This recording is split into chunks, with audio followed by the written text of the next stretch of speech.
All right, Phil here with Houston Kiteboarding. We're out here at the levee. We have the new AirTech Crossbreed Inflatable SUP from Slingshot. This is it here. This is all the stuff it comes with. We haven't really had these in the past. We've had the hard SUPs, which are a little more difficult to transport and store. The technology's gotten to the point where these new inflatables, they pump up to like 15 to 18 PSI. It gets really hard, so they're efficient. In the water, they're inflatable. So you can hit your kids in the head or whatever and it's not going to hurt them. You can fall off, run into rocks, it's not going to damage the board. They're easily repairable, all of that. So I'm just going to go through some of the parts and pieces, how to inflate them, that kind of stuff. This is the travel bag. This is what you store it in. It rolls up and fits in here. It's kind of rolled up over here. You can see it rolls up all the way to fit in the bag. I'm going to roll it out. Here's the fin for it. You can see this fin has a thumb screw you don't need a tool for.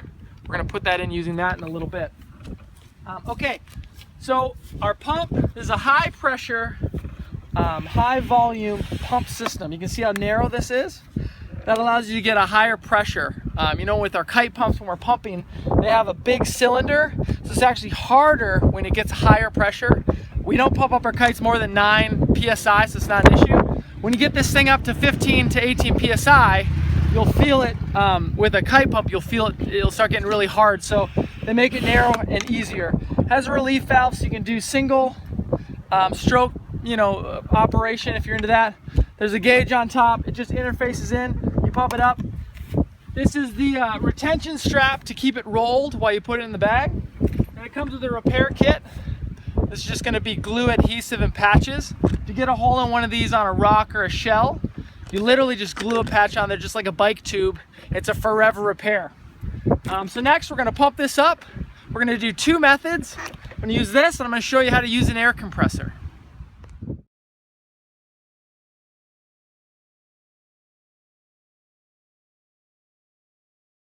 Okay, fin installation comes with a plastic fin, which is great. Cheap to replace and durable. So you'll scratch it, but it usually won't break. It'll just scratch or dent or whatever.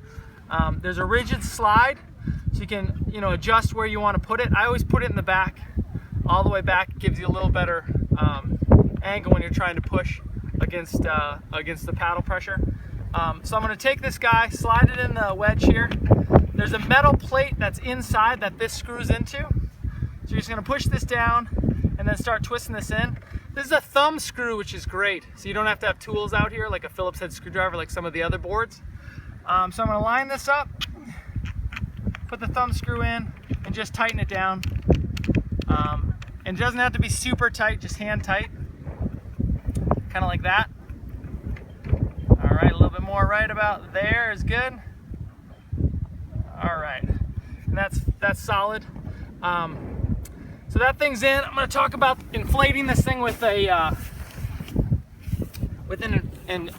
compressor. Slingshot designed and patented this system.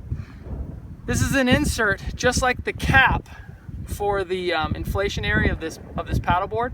You just stick this in, and then this interfaces with any normal air chuck off a compressor. And you can use this guy to check the pressure. These are like $15 in the store. Definitely worth it.